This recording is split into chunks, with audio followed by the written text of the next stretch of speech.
بسم اللہ الرحمن الرحیم۔ السلام علیکم ناظرین، دین دنیا چینل میں آپ کو خوش آمدید کہتے ہیں۔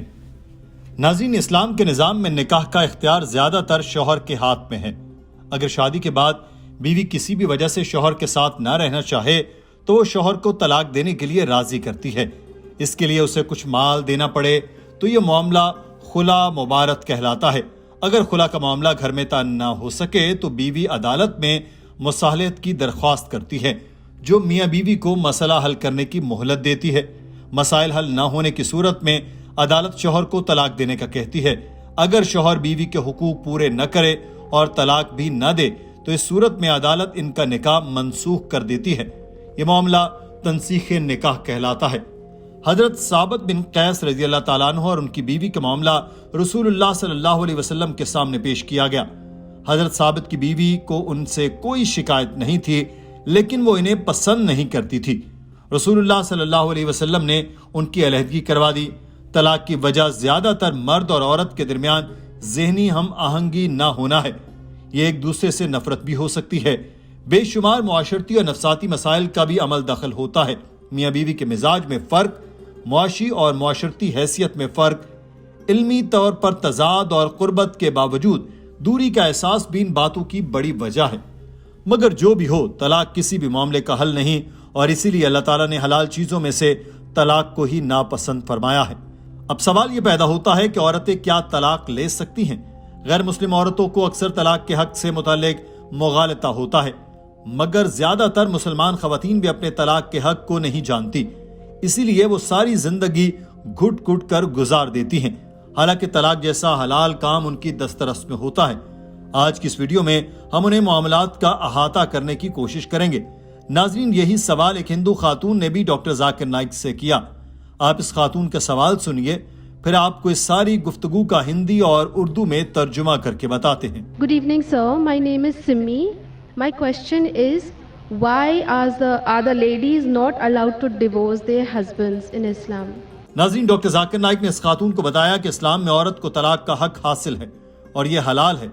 یہ ہر خاتون کی دسترس میں بھی ہے۔ ڈاکٹر صاحب نے اس خاتون کو بتایا کہ طلاق کو آپ 5 کیٹیگری میں تقسیم کرتے ہیں۔ پہلے میاں بیوی کی رضامندی سے ہوتی ہے، دوسری طلاق وہ ہوتی ہے جو شوہر کی مرضی سے ہوتی ہے، اس میں بیوی کچھ نہیں کر سکتی۔